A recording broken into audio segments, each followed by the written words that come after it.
Hello,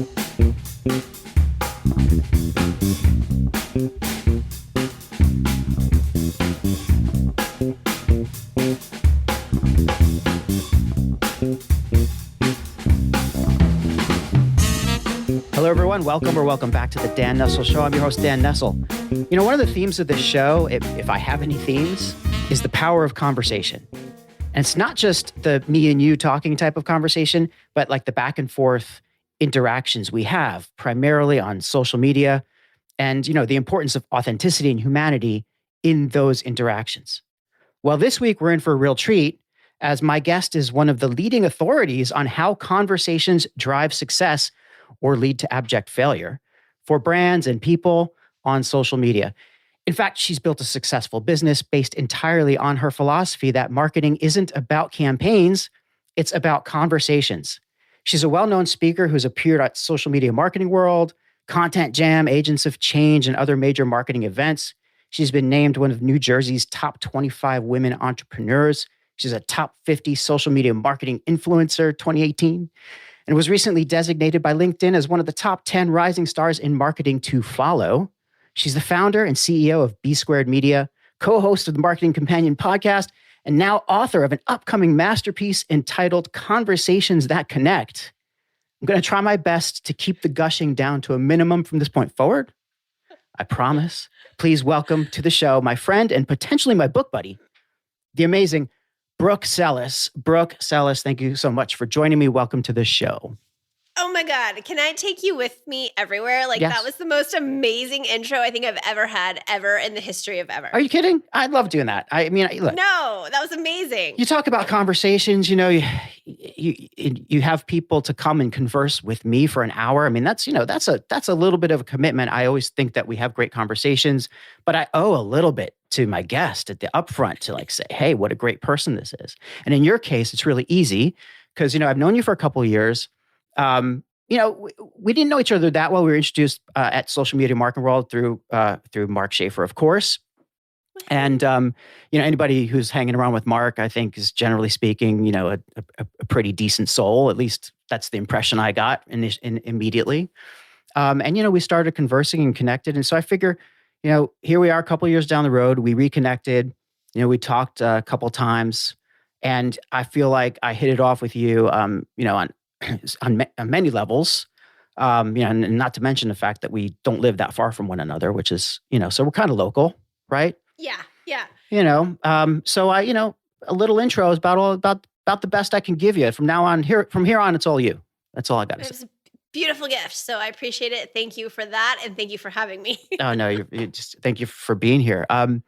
You know, so a lot of people, I mean, obviously I gave you the big build up, you know, you're on social media pretty actively. You have a company, you deal with some of the well-known influencers in the field. But for a lot of folks who are listening to my show, maybe they're not familiar with you and with your story. So let's start there. So let's start to like how Brooke became Brooke, and you know, like because you're not from New Jersey, you know, originally from pretty far away. So how'd you get from Texas all the way over to Jersey, and what's that journey like? If you can take us through that. Oh my gosh. Well, I'll try to be fast because it's a very long story. Right. But I lived in Texas for 29 years. I was born and raised there, just outside of Houston, Texas, in a little town called Sugar Land, Texas. Oh, yeah. And progressively kind of moved north. I worked at the Cystic Fibrosis Foundation towards the end of my time in Texas, and used social media to create a way to get young people involved with the foundation.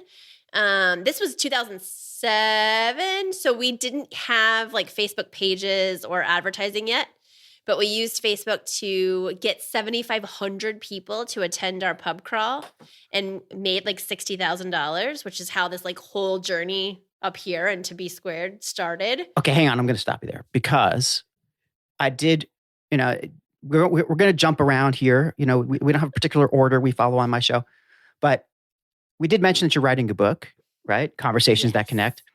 And right now, the only thing available from that book is an excerpt, and it's a very tantalizing excerpt. And you are just beginning to touch on what is in that excerpt, is that story about how your life changed.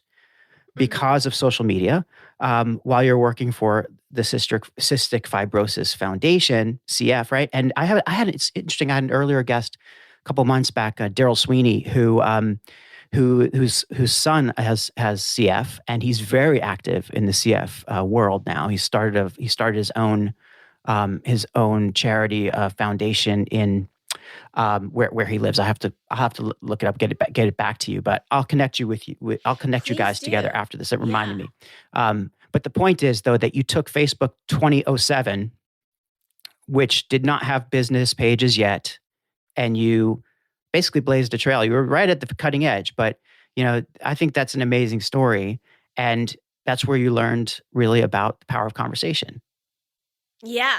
So my sister has a CF, so I've been involved with the charity for a very long time, since I was very, very young.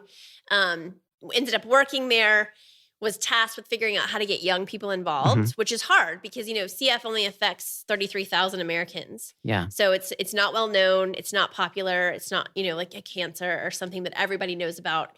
And, the hard part about cystic fibrosis is a lot of times, like with my sister, the patients don't look sick. Yeah. Right. So there's not that like tug on the heartstrings that you can use. So when I was tasked with figuring out how to get young people involved, it was like, oh my God, how are we going to do this? Well, isn't this like a world of galas and tuxedos and Oh yeah, trying to get people to just open up their checkbook right there on the spot? Black tie events, golf events, wine openers. Yeah. Our demographics for our donors at that time was 55 plus, a much, much older group. So when I got tasked with this, I was, very concerned that I wasn't going to be able to pull it off. But luckily, I formed a committee of young professionals like myself at the time, and we all had a connection to CF. And somebody on the committee said, let's use Facebook. And so we did. And, I think first year events at that time made around $5,000 a year, for that first time event. And we made 60. So like we 12x'd what normally got done through the power of Facebook. And that was without pages or advertising. Yeah. So I kind of knew there was a there. And it was all local people, right? Because you were driving local activity. It was in Uptown Dallas. Yeah, it was all in Uptown Dallas. 7,500 people signed up. And this is the craziest part, which I don't even think I put in the book because it was just, a lot of detail. You're trying to cram it into all the pages. But we had 7,500 people sign up, and we did it. We did this whole thing from kit and caboodle, from like concept to having the event in 6 months. Oh my. So, yeah, it was bananas. 6 months. Like, I can't even imagine. I mean, and a large part of my job is making events like that happen, or at least me and my team. 6 months is a very short time frame. Very short time for a completely new concept. We had to get so many bars to like come on and get involved, plus the 7,500 people to sign up. But I'm telling you, like Facebook really held it down for us. So 7,500 people, going around Dallas drinking beer. Were they aware at least that they were supporting CF? Like, was this part of the deal? Yes. Yeah. Yeah, they definitely were. And we were able to, outside of raising the money and having the successful event, we obviously got more committee members involved who were young professionals. And that just kind of opened the door to I also didn't put this in the book. We were the beta chapter for this program. And once we did this successful event, they decided to implement this program throughout all of the 80-something chapters throughout the nation. Oh, goodness.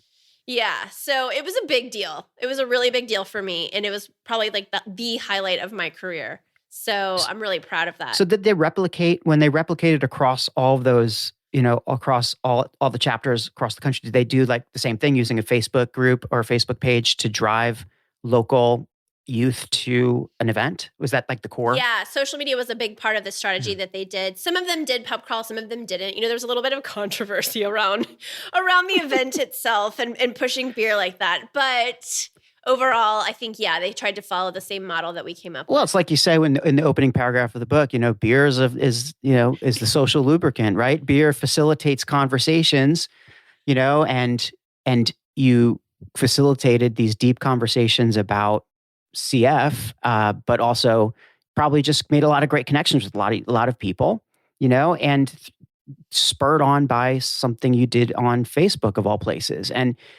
that's kind of where I think, we want to go, where you learn the power of Facebook, of social, right?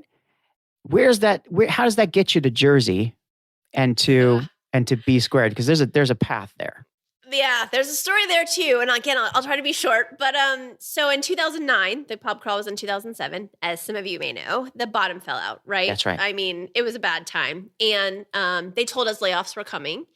And I knew that there was a potential for me to be one of those people who got laid off because I was one of the higher paid people on the team, and it's a nonprofit. Yeah. So I had been talking to my parents about, the possibility of getting laid off. And one of the regrets that I had always had was that I hadn't finished school. I had a year, I left college with a year left for a boy. Another very long story. And I really wanted to fix that, right? It was the only regret that I ever had. And my parents said, look, if you get laid off, come here. They had moved from Texas to Pennsylvania for my dad's job. And they said, come here, live with us. You can go to school and not have to worry about trying to work and go to school at the same time. It's only a year, and then you could go right back to Texas. And when I got laid off, that's exactly what I did. So I ended up going to Penn State, and I wanted to do something a little different, right? You can't just go back to school as an adult and not graduate with some sort of like special something. So I decided to do an undergraduate thesis, which is required to graduate with honors from Penn State. And I did my undergraduate thesis on Facebook and the social penetration theory, which is an awful name, but a beautiful concept, obviously named by psychologists and not marketers. And it basically, these two social psychologists back in the 70s said the way you and I form relationships is through self-disclosure. Right. The more intimate we go with these disclosures, the more we build trust and a relationship and loyalty to one another. And so what I wanted to do was look at that theory and apply it to Facebook and nonprofits on Facebook and see what kind of content they were sharing. So there's 4 levels of disclosures: cliches, facts, opinions, feelings. We do not build relationships on cliches, surprise, and we do not build relationships on facts, surprise. We build them through opinions and feelings. However, as you probably already guessed, most branded content lives in cliches and facts. So my study was looking at these nonprofits, seeing what happened, what kinds of disclosures they were sharing, how they got people to disclose information back, and how that helped them or didn't help them grow a community online, specifically through Facebook. So that's you're talking early days of what would become, social media marketing and specifically Facebook and digital marketing. That's around the time that I was getting my master's in internet marketing. I don't even know if the program's still called internet marketing. Internet marketing sounds so serious. Well, I'll tell you something. It was a great program, and I always joke around with people that it was like one of those pay for play things. But I don't want to denigrate the institution. I got it from a school called Full Sail University. It's right on my LinkedIn profile. I don't hide it, nothing like that. But I will say that it was one of the best things I ever did. It was a very intense 1 year. That is intense. 1 year course, master's, like MS degree. Each month was a new course, like a class. Oof, so instead of intense. 3 credits a month for the entire time. And of the, 12 months of class, the only one that was almost a throwaway was sort of the first one, which was like, let's learn how to write for college, which I was already pretty much a master of. So I didn't have to worry too much about that.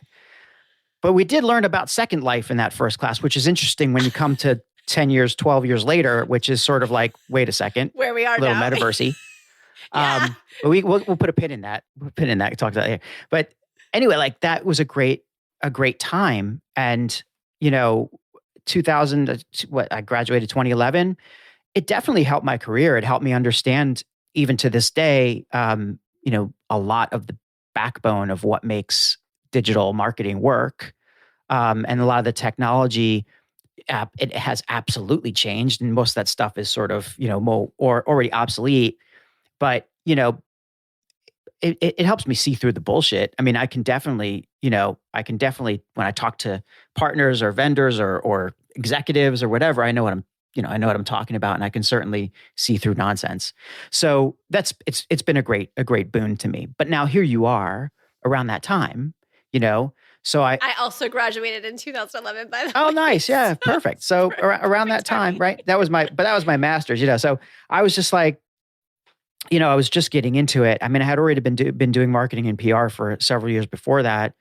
But like it just gave me that something to pin my like a validation, I think, of what I was doing, Yes. right? Because I was just sort of Agreed. fell into everything myself. But this was like, okay, I'm setting myself on a track. But I remember Facebook at that time. So what you were doing was really kind of revolutionary. There wasn't a lot. I can't even recall whether we were taking Facebook very seriously in that course as a channel. I mean, for Facebook for Business, sure. Oh, now I remember. No, they did, but it was really, you had to choose a company like to be your practical for the whole of the course, right? And I was working with a B2B firm, right? So like I was working, when I say working, it's like scare quotes, right? I wasn't really working with them. That was my fake company that I was working with. But I mean, it was a real company, fake relationship. So, but it was really great. So being from the B2B side, I didn't look at Facebook that much, right, at that time. I was looking more at LinkedIn and Twitter and other kind of channels. But anyway, then things have evolved a lot since then anyway. I mean, it's not just about B2B, B2C anymore. It's about where your audience is, period, and where you want to talk with them and where are they talking. So I don't know. I'm sorry. I don't mean to take up too much here, but point is that, you're blazing some trails. And this theory, right? Social penetration theory. You're right. I know. Sounds awful. Just call it the onion theory. That's its nickname. So just call it that. The onion theory. So why? Because the onion theory. Because you peel the layers? Yeah. So, when you talk about disclosures, right? There's breadth. So around the onion, very superficial, right? And think about an onion. There's all those layers that you peel. I don't know if you've cut an onion recently, but there's many, many layers. Depth is where we go from superficial, right? From breadth down to the core. And the core of the onion is feelings. So ultimately, what the book talks about is how can you as a brand get to feelings with your content and get your audiences and or communities to share feelings back. Because ultimately what you're trying to do is align your brand values with those of your customers, audiences, and communities. And there's going to be some dissolution, and that's okay. You want the dissolution because ultimately what happens is when you build those deeper relationships and you align those values, you get more loyalty, you get repeat buyers, you build that community that everybody's coveting right now, right? All of these wonderful things happen, but you have to be vulnerable. You have to take some risks to get there. Man, what you're saying is so scary. Like it is, it must be the most frightening thing. Well, I know we had a little LinkedIn like conversation about this recently, talking about why companies won't talk about feelings or won't get into that. And I said my guess was like, well, it's fear. It's fear and cognitive dissonance are the things. But I think just even what you're saying where, a dissolution of certain, customer groups is like, I mean, I don't think that, I think that's not even in the vocabulary. That's where the cognitive dissonance is, right? Where like, right. What do you mean? What do you mean? Wait, that doesn't make any sense to me. That, what? What? But that because we want to sell to everyone, but we can't. Right. We have to let that go. That's old thinking. We've got to let that go. Yeah. And the second part is the feelings. I mean, wait, what? I've been in enough meetings with executives to know that that's a bad word, right? In business. Like, sadly. Well, you've been, you are the CEO of a company, you deal with clients, customers, balance sheets, numbers all the time. And you have internal staff that are selling for you. You have all these, you have all the appendages of what makes a very a successful business. Now, you can probably, see what a lot of CEOs would say when you bring them a plan, and like the biggest kind of critique or insult that you might get to your plan when you're a marketer or a communicator is, it's kind of touchy-feely. Too woo-woo. Too woo-woo, right? Too woo-woo for us. What's all this fluffy shit? But it's it's the feelings, right? That they don't equate feelings with success. So it's hard. How do you back into that, right? So maybe let's focus there a little bit. I love this self-disclosure hierarchy, and getting to feelings and getting to like even opinions, getting to opinions is still is where we are, right?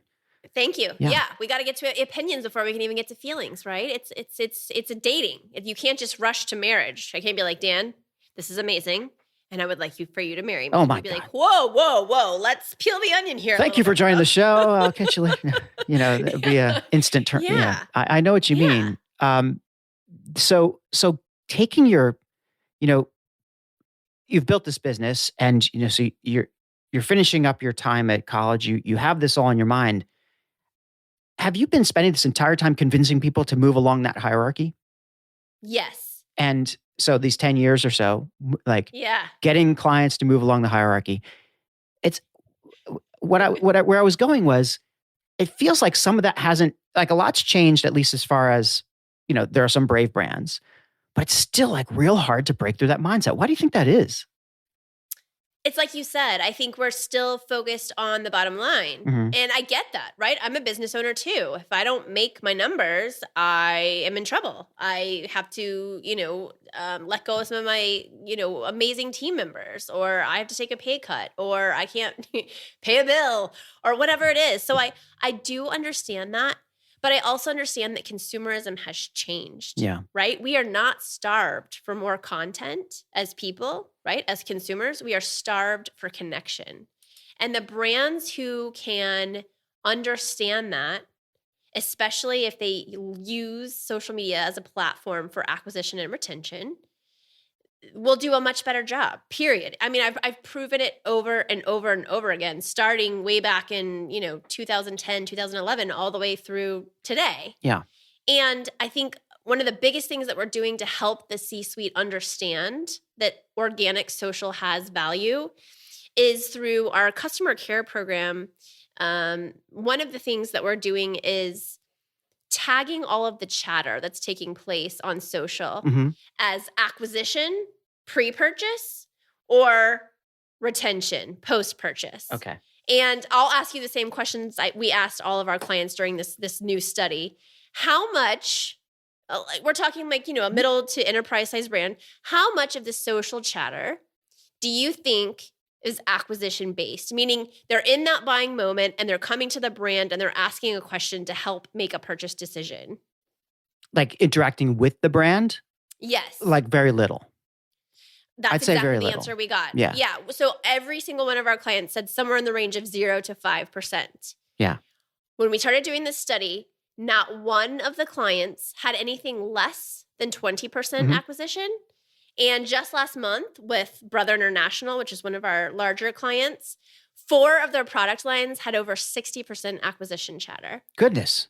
So what we are now working with them on is creating more sales nurture content and trying to close the deal right there on social. So wait, just to clarify there, are you saying that the acquisition chatter was 60%, but they didn't know it? Or like it's higher than we think? Or is it that we need to get the acquisition chatter to that level? All of the above. Okay. Yeah. They didn't know it was there. Obviously, working with us, this is something new that I came up with this idea of like starting to tag all of the chatter that a brand gets as acquisition or retention as I was writing the book. So obviously, I went to all the clients and I was like, okay, I have this crazy idea.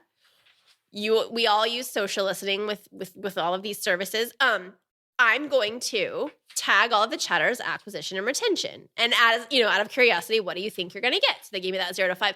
They are floored, obviously, because the numbers are so much higher. And imagine now if like, I liken it to like a bartender, right? Bartenders get like the house tab so that like if you have to wait too long for a drink or your drink order was messed up, they can give you something on the house to kind of like make the experience better, customer experience, CX. What if your social ed customer care team got a house tab and we're answering all of those acquisition questions and we say, hey, Dan, so glad you asked about that printer today. If you decide you want to buy today, I can give you $100 off or I can give you free shipping or whatever that free tab is. Guess what then? We are actually then attributing revenue dollars to social ed customer care, to organic social, and we're starting to help the C-suite understand just how important social media is. Organic social media, right? Because so many people, especially during the pandemic, are now making these buying decisions and research through social media. So it just plays so beautifully together. It's interesting. I would have thought that, I mean, clearly there are some brands that are doing it right, right? But I would have thought that the that kind of chatter that leads up to the acquisition involves the brand for sure. Because they're, people are researching, people are looking at it, people are just checking out the feeds, whatever they're looking at, right? And I guess that it also depends on what the industry and the product are to a degree. Sure. To a degree, but I think it's always there. But a lot of that pre-acquisition chatters, I would imagine, would be with people who have already purchased, or with friends and people who are, influencers and recommenders and, third party kind of validating audiences. That happens too. Yeah. Yes. It all happens, right? Yes. So in the book, we actually created an entirely new flywheel. I don't know if you've read Jim Collins' book, From Good to Great. He created the flywheel, right? And his flywheel had growth in the center. We actually remodeled the flywheel to put social customer care in the middle, because really what it does is it drives all of those different phases, right? Awareness, connection, buying. But it also drives, the connection, the conversation, the conversions, and then the community. And then the community drives connection, conversation, conversion, more community, right? So we have this entirely new flywheel concept in the book that I think, it's a self-propelling momentum if you can start to have these conversations that connect. Mm-hmm. And not all of them are support. Some of them are, and they're about retention and community and loyalty, but a lot of them are pre-purchase, meaning we're attributing revenue to what we're doing. And this is across all channels. Mm-hmm. Interesting. Yep. Yeah. I mean, I can see it. I can certainly, I feel what you're saying. Being on the inside of a brand, or many brands, as it were. Many. I could see that, where we probably have been dropping the ball here and there. Now, granted, right now, I'm more on the communication side of things, right? Mm-hmm. So thinking about this as a communicator and as what we're trying to do from communications, we're trying to build trust. Yes. We're trying to build relationships. Yes. Vast majority of what we do is either would be considered pre-purchase or pre-purchase. We're talking about awareness, marketplace awareness. I mean, just full, if you want to paint it with a broad brush, we're talking about, just building a reputation for a brand, and for everything that's connected to that brand, for representatives of that brand. And, that would traditionally have been, whatever the brand's social media, accounts are or whatever. But now it's actually, of course, it's the executives, it's the employees, it's the people. The people are the representatives of the brand in many cases more than the brand itself is. Because half the time you don't know what a brand is just by looking at it, right? It's just a name, Right. But if you know the people. It happens in the conversation. Well, right, exactly. Getting to know the brand happens in the conversation. Community happens in the conversation. Marketers have been taught for years, we're so focused on content. And every year you read, the CMO reports that come out, and we're spending more and more money on content. But everything that we're looking for as marketers and brands and business owners happens in the conversation. We've missed the ball. Our eye has not been on the ball. Well, that would require engaging with people. Yes. Right? Yeah. Gosh, it's so scary to think about everything that go wrong when you're engaging with somebody in a very litigious world, and where, one person, what do they say?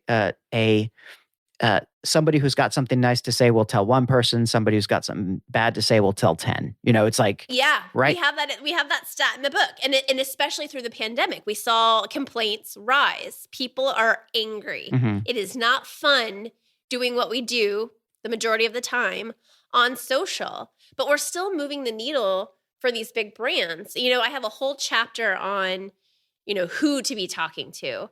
And I break down community, audience, fandoms, your employees, as you mentioned. So many people leave that out, and it's so important. But I also have a whole section on trolls. Oh, God. Because it has gotten so ugly out there. We have a lot of keyboard warriors, and you really need to have a plan for how to deal with trolls, because a lot of people will just be like, oh, block, ban, delete, hide. What if it's a paying customer? What if it's a high value paying customer? You can't just automatically block, ban, delete, hide, right? You've got to have a plan for how to deal with these people, because sometimes your trolls are high value customers who are very dissatisfied, and you have to find a way to communicate with them on the platform that they're choosing. We don't get to choose as the brand. Yeah. It's again, I'm going to use that word I don't like to use, which is scary, because you have to engage with these people. And it just keeps occurring to me that maybe marketers could take a page from the comms playbook and start to really look at executive positioning as a way to kind of help to solve this problem. Because seriously, how is a generally kind of lower stakes kind of, or lower experience person. I don't want to say stakes, because people have the stakes is all about what's in your heart, right? So people believe in the mission of the company. They could be 5 months in, or they could be 50 years in. It doesn't matter. But lower experience employees shouldn't be, and maybe lower skilled employees shouldn't be the ones who are dealing with these issues, right? So when you talk about, so we're getting into this. Let's go back to the hierarchy for a second, because you've got, and it simplifies things. You got cliche, you got facts, you have opinions and feelings, right? And by the way, I've been misrepresenting this in the last couple of weeks. I keep saying it's emotions and feelings, or opinions and emotions. I keep getting mixed up, but the point's well made, right? So at that lowest level, which is the least likely to build trust, cliche and fact, that's the easiest part for like the low skilled or low experienced people to remember and to understand. So it feels like it's all ass backwards, putting those folks on the front line to talk to customers, or to talk to people in this social led customer care world, because they just don't know how to share the feelings and opinions that are proper for the brand. I know y'all can't see us right now, but I can see the light bulb moment happening behind your eyes, and it's like making me so excited. So I just want to share that with everyone who's listening. It's exciting. But yeah, I talk about this in the book. There is an inherent mismatch in several ways with how we operate as companies, right? Obviously, our employees work Monday to Friday, 9 to 5, and social is 24/7. So there's an inherent mismatch there. Another mismatch that one of our clients was very open about in the book, and we use them as a case study throughout. They're a financial brand. And, they tried to do this by putting their call center folks on social. And as you're saying, by way of design, those are some of the lower skilled or lower paid people. And that was an inherent mismatch, right? It's not just, you can't take your call center and make that your social ed customer care team. And we make it very clear too, when we come into these, organizations, we are not here to take the place of the call center, the customer success team, the email team. We are here to help you and be an extension of those teams through social media, with highly skilled social media writers, managers, all of the things that come along with being able to, have a certain skill set on social media, specifically for not only social media, but for customer care, customer support. So it must come down to empathy, empathy, the ability to really to be very consultative and intelligent, certainly, and being able to accrete knowledge, very, very much like what you'd expect from a high level agency person, right? From a high level PR or marketing consultant to come in and do that kind of stuff. Like, it's fascinating to me that it's not replacing the call center or customer care. It's actually adding a whole different and complementary layer. It sounds to me, and that's what that's what I think a lot of certainly a lot of brands are missing this. By the way, if you need this, go to bsquared.media. Excuse me, but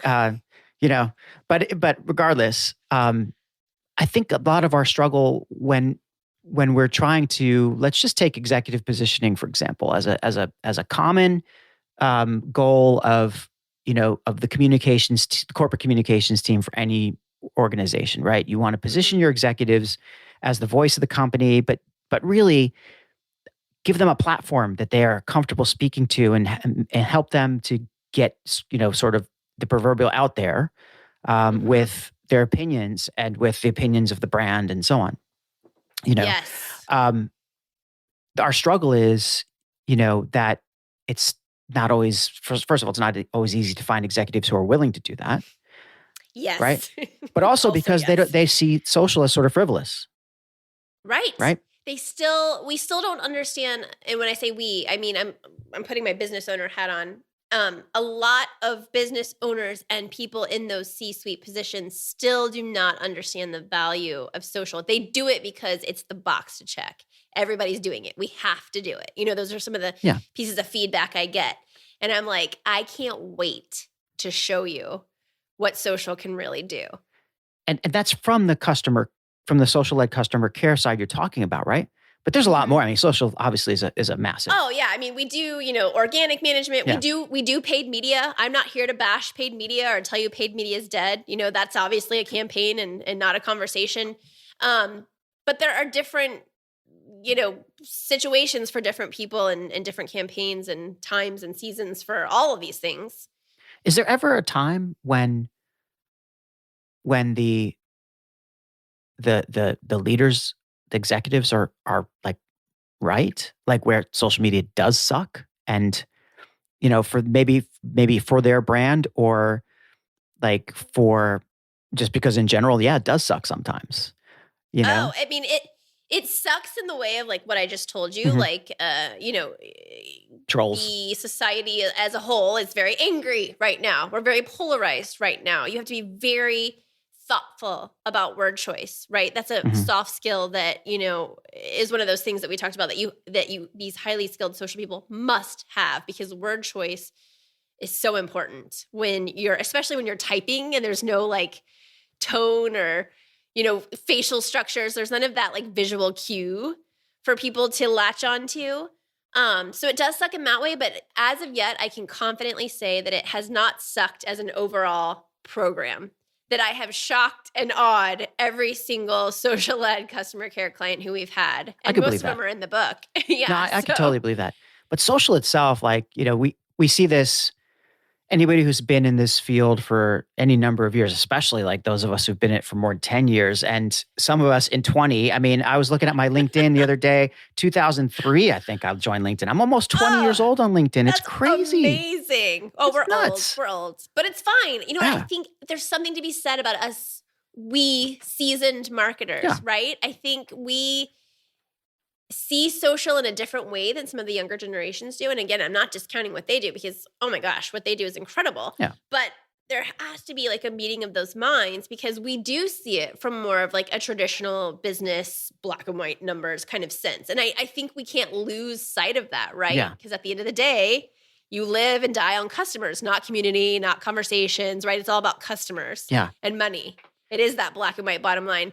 But I think what some of the younger generation is teaching us brings so much creative ownership to what brands can do, which can then help move the needle on connection, conversation, conversion, community.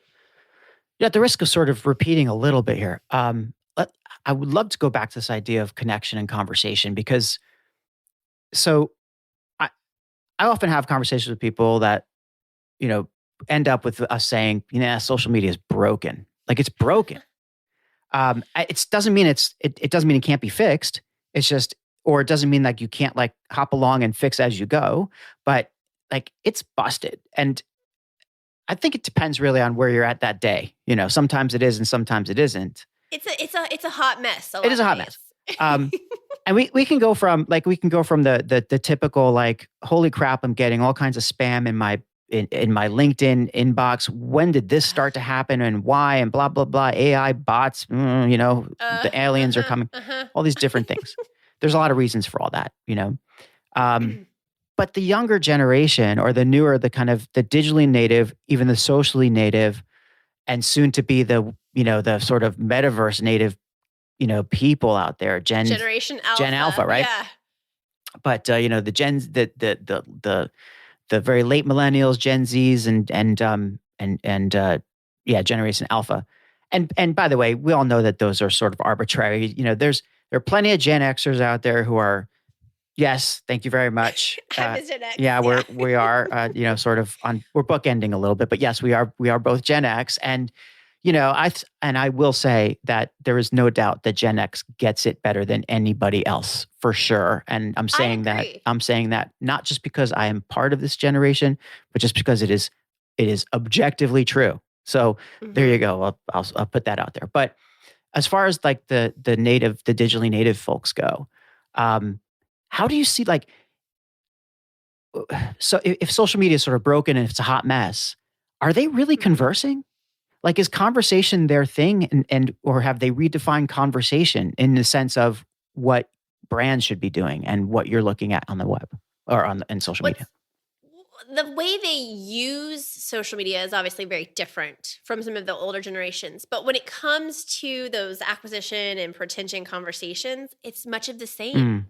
It's where we go to ask questions to research and where we go when we're pissed about something that happened with something we purchased. It's I put a prediction in the book, that I think that social media will overtake email by the year 2024 for the main communication channel for people to reach out to brands about acquisition or support. Right now, email is still the king, but I feel like every year the research supports more and more people using social because it's fast, it's right there. These younger generations are on it literally every waking hour. So it makes more sense for them to do that. They're not going to pick up the phone. They're not going to sit on hold and listen to your awful hold music. Yeah. And they're not going to email. They want instantaneous answers, and they think and expect to receive that through social media, which is where some of that mismatch starts to happen, because who can be available 24/7? Not most people. I mean, I guess I could see that because when I have less than stellar experiences, let's say, with a particular brand, my first place to go is Twitter. But me too. But not to broadcast about them. Not to bash. No. But like, hello. Excuse I've been me. trying. Yes. I'm waiting. Help me. I'm going to slide into DMs. I'm going to ask you that way, right? Oh no, I do it in a public forum. It depends. You're so much nicer than me. No, I mean, I have to be pushed real hard to get to the public forum. Like, same. Like I have publicly tried to get like New Jersey Transit to respond to me. How did that go? Didn't go at all. No response.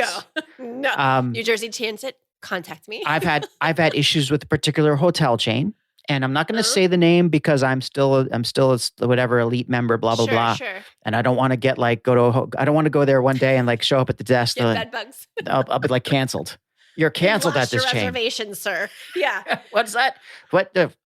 There's our competitor down the street, the other Atrium Hotel, whatever. It's very scary, but I have gone pretty heavy on social, with some serious complaints about a stay that I had last year, photos and everything. And I was like, look, I'm very tempted. But I sort of started to wrestle with myself. Like, am I that guy who's going to start posting like, the pictures of all the flies that got in the room, or the pictures of the torn wallpaper, or the toilet fixture that's hanging half off the wall, in a 4-star hotel. Thank you very much. At 4-star prices. Such a good point. Right. They gave you a brand promise. Yeah. As that 4-star brand. Yeah. And they're not meeting that promise. Yeah. So their brand values are not aligning with the values that you have as a customer, and their brand promise is being broken. And I think, I know this is controversial, but I do have to side with the consumer because I'm a consumer too. If you can't promise something, don't promise something. Yeah. I think that's why trust is so broken with consumers and has been for years, because we're constantly being over-promised and under-delivered. And it's not fair. Something just occurred to me on the hierarchy, right? Going back to that whole anchor of it all. Sure. Where you're looking at cliches and facts at the bottom, right?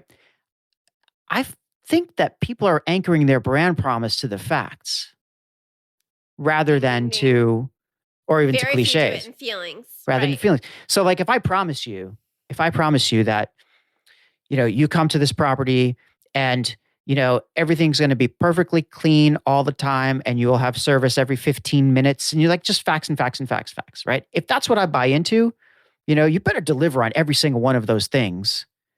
And if you break that, right, I am not going to care about you because you haven't established because I don't know what your feelings or opinions are, level. right? Right. And you don't even care what the opinions and feelings are because they can't even get the facts right. Right. They can't get the facts right. So good. What am I going to do? Facts matter. I can look for someplace else with better facts. Yes, exactly. But if I buy into your brand promise based on a feeling or an opinion, like, hey, I really believe that that it is a travesty that children in developing countries are walking around literally in pools of sewage, right? It is without clean water. Without clean water, it is a terrible, terrible situation. Millions die all the time of diarrhea. I'm sorry to get that's really literally poo-poo mouth on the show, but it's a terrible thing, right? Now, I happen to work for a company that is aiming to solve that problem, and it feels really good to solve that problem, right? So we have this like overarching, mission purpose, driving us. These are values.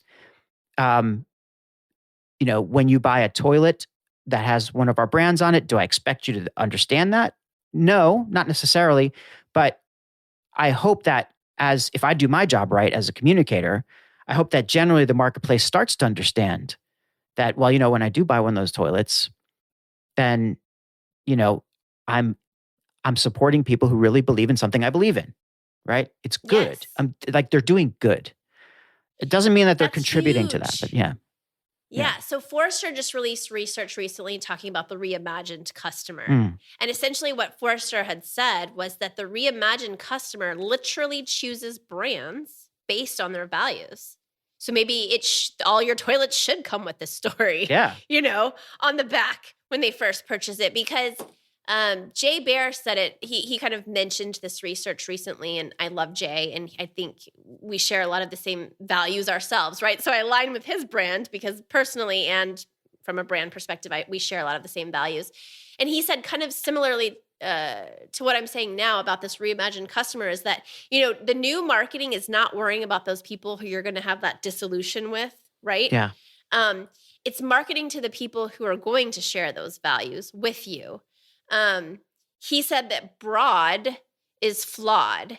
I like that, going broad with content. And that's exactly what we're talking about with depth and breadth, right? All these brands live in breadth or broad, and it's flawed. Nobody's going to the values because they're scared of that dissolution. But look at Patagonia, right? Gosh. Outdoor apparel brand. They put out messaging a few months ago saying we are not going to use Facebook anymore because they spread misinformation about climate change. And we know, right? We don't know, but we know from outside looking in that probably their consumer base who wears outdoor apparel and is very into outdoor sports and outdoorsy things are also climate change supporters. Yeah. So they're only bringing themselves closer together. And for the people who maybe don't believe in climate change or love Facebook for whatever reason, they don't care. Yeah, it's so interesting because whether that's true or not, right? Whether that is actual disinformation or who knows? We don't know. I don't know. But that's the fact that they're trying that's the fact-based mind is thinking that emotionally. So the opinion and the feeling that, look, we share this heartfelt, mission around climate change. There's a stink over there. We don't want to be part of it. Yeah. That's it. Yeah. And everybody would buy into that for sure. And, nobody's going to connect, it's misinformation, disinformation to the brand. They're going to connect, we're making a stand for climate change to the brand, right? Yes. Yeah. They're connecting to those values. The people who have those values probably bought more. Oh, absolutely. The people who didn't believe in those values maybe stopped buying. It's time to stop caring about who your customer isn't and just start caring about who your customer is. What do you think about how that works for a house of brands? So each brand within a house of brands has its own customer base. Now, in theory, the house part of the house of brands will imbue those brands with values, right? So when you buy, let's say even in my company, we have American Standard, we have Groa, right? We have DXV, we have these different brands. When you buy an American Standard, fixture or a Groa fixture, whether it's a sink or a toilet or whatever, right? I don't know if, I know at this point in time that the people who do that are not laddering their thinking up to what the house is, the house being Lixil, right? Because nobody knows what the house is right now. Very few, at least here in the Americas. So that's part of my job. But each of those brands, is slightly different, right? They stand for similar things, but they aim at different parts of the market, So when you're talking about a house of brands, though, so how do those individual brands, kind of meet that Patagonia test when they have a house that they're responsible to?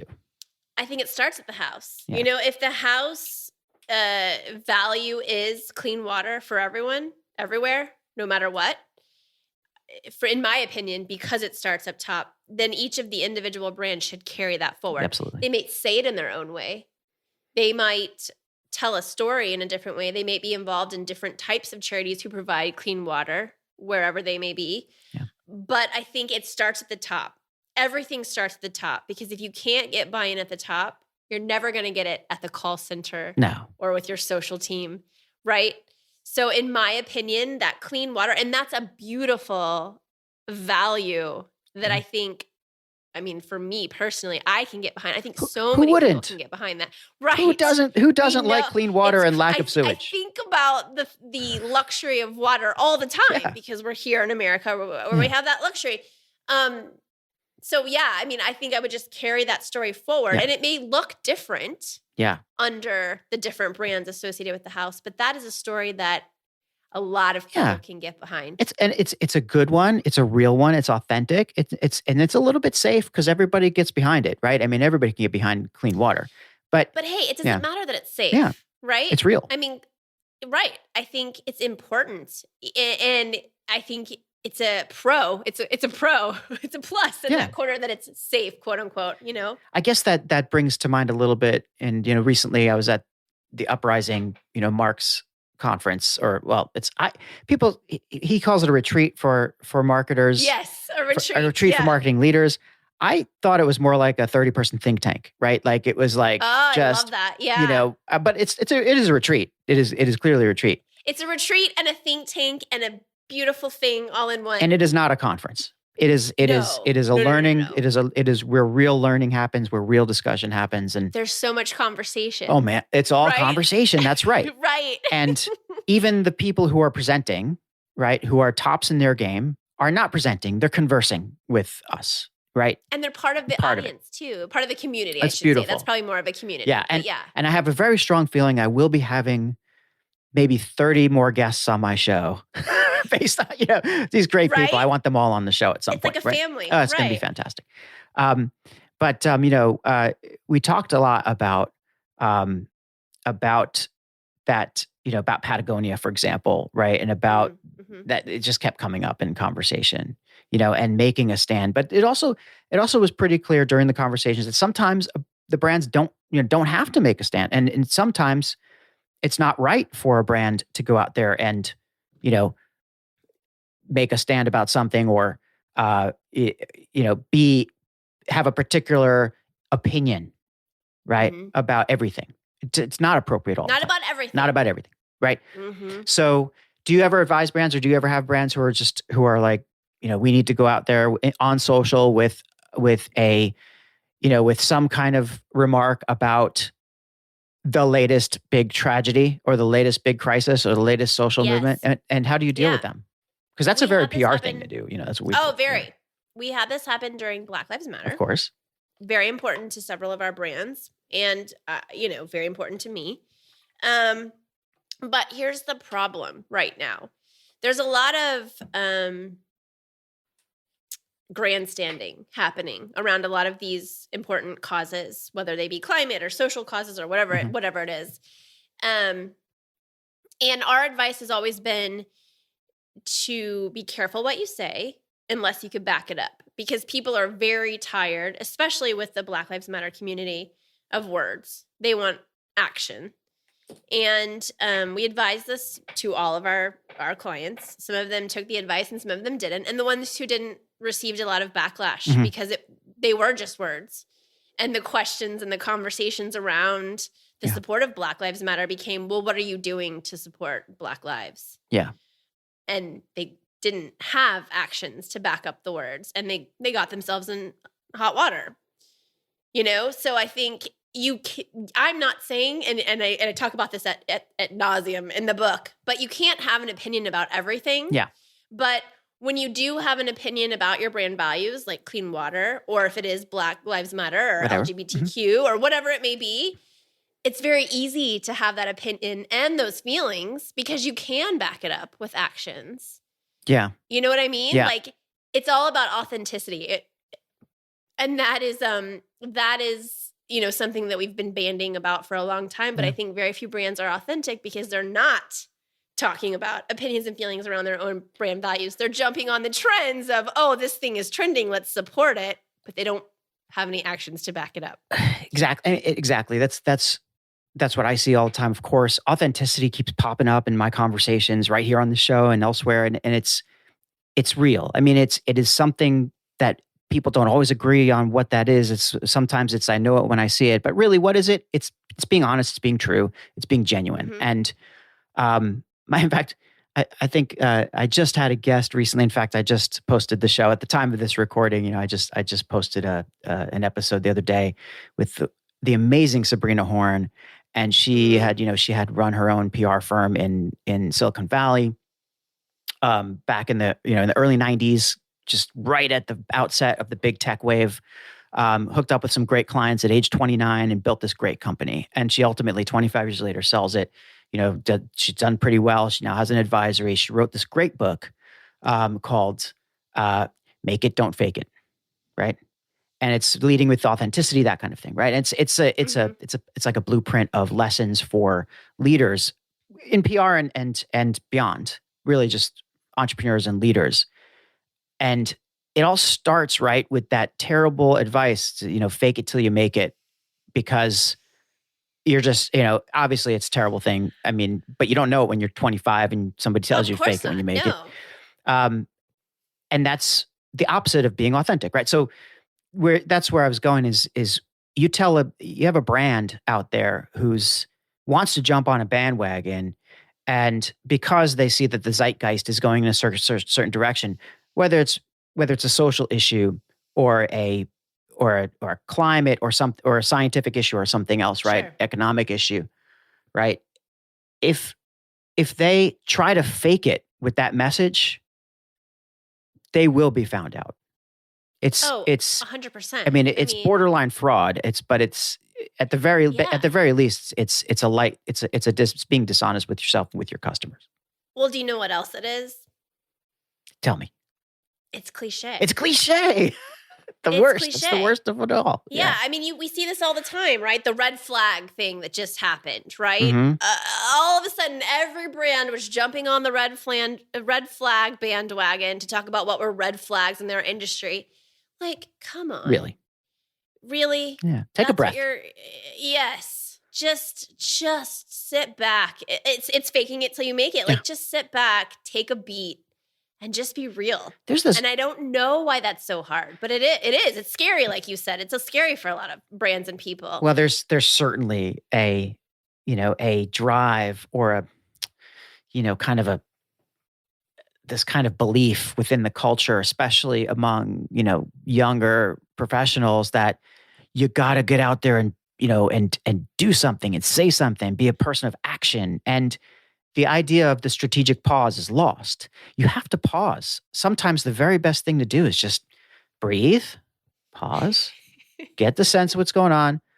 What would your customers want? What do your brand values tell you that you have to do regardless of what your customers want? That's the brave part. Yes. Sticking with what you built the roadmap to be, right? Yeah. And that's really, I think, going to make reputations matter more. It's going to change the way we do business, and We've been talking about all this amazing stuff, and I can keep going. I wanted to ask you just like one final question Sure. before we wrap it up, which is, where's all this going, Brooke? I mean, you said you made one prediction during the show, which was that social is going to replace email for for these kind of customer care purposes.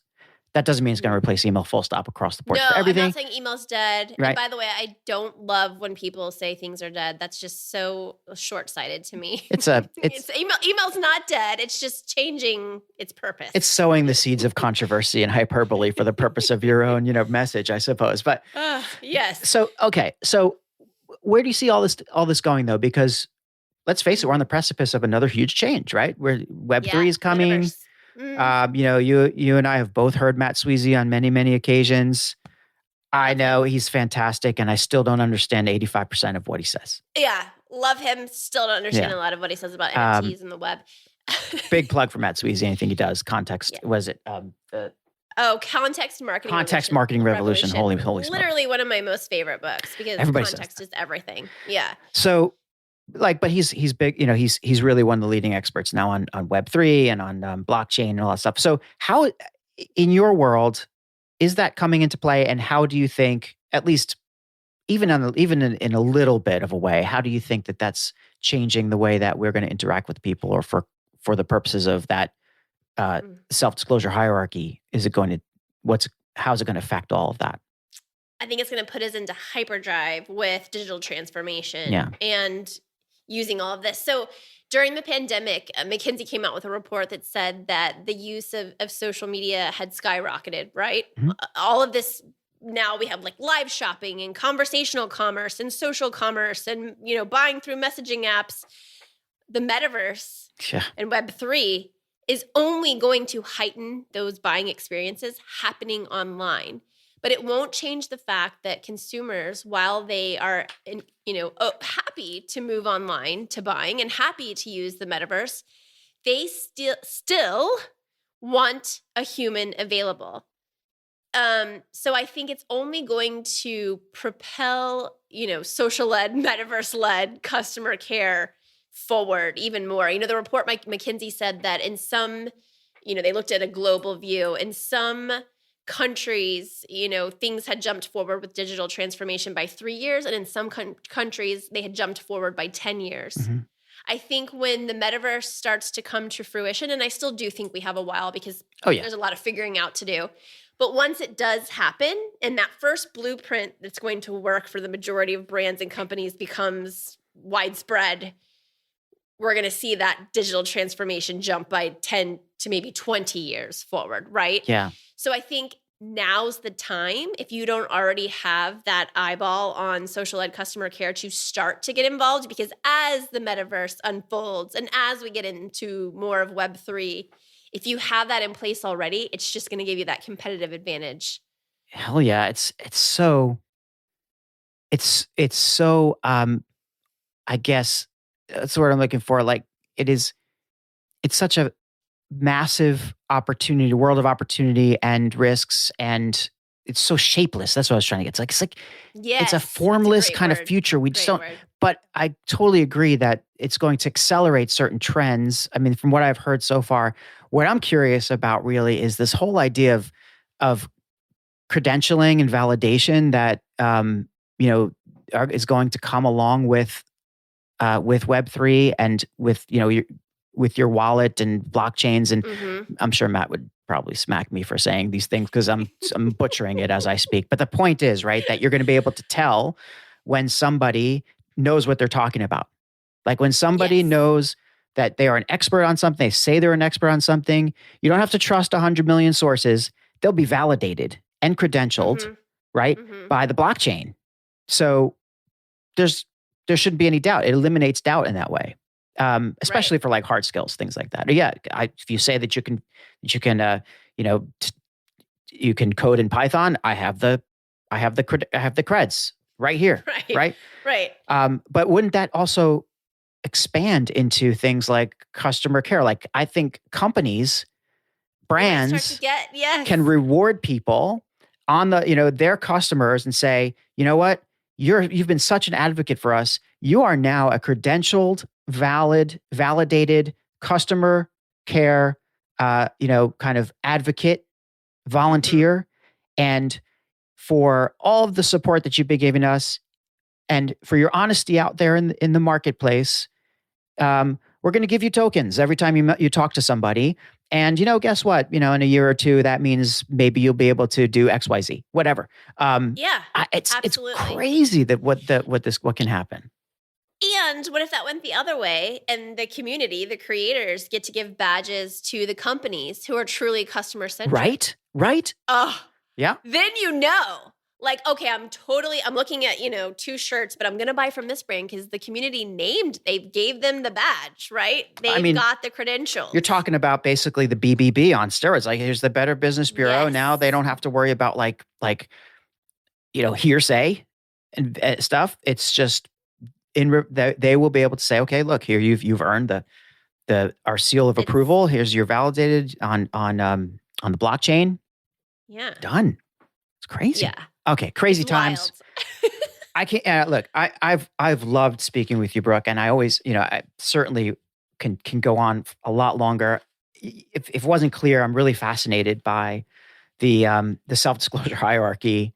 And especially as I work through the challenges in my day job, working with my company to better reach our customers or those pre buyers, like we were talking about. Any, the folks out there who have our values, share our values, getting in front of them, exposing our brand to them, but or having them come to us more, in an unobtrusive way and in a way that really connects by feelings and opinions. It's a challenge, right? And you've helped me understand that more, and I'm certainly looking forward to your book when it comes out. It is going to be amazing. Conversations That Connect by Brooke B. Sellas. Can you pre-order it yet? Not yet. Not yet. Okay.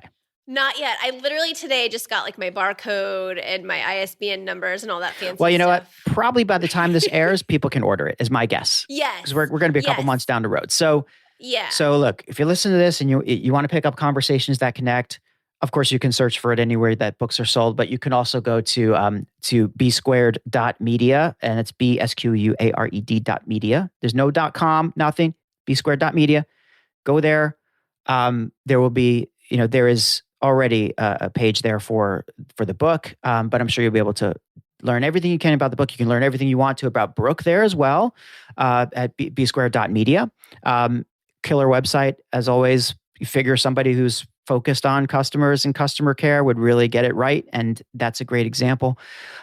Check out Brooke on LinkedIn, and it's Brooke B. Sellas. And Brooke Sellas, her name will be spelled properly in the episode title, so you don't have to go around looking around too much for that. And on the Twitters, Brooke Sellas or Hello B Squared. At Hello B Squared, and same thing with like pretty much any social platform. Hello B Squared is how you can find Brooke and her company and the great things that they're doing. Did I miss anything? No, you're amazing. I swear, I'm going to put you in my pocket and take you everywhere. I'm happy to go with you. I swear. We live real close to each other. You're hired. I know, you're hired. I am. It's interesting. I'm now 80 something episodes into this stuff, Brooke. I really take it seriously, and I think that I'm building my skill set in terms of how I talk to people and interview people. But I just I'm really curious about what people want, what people are doing.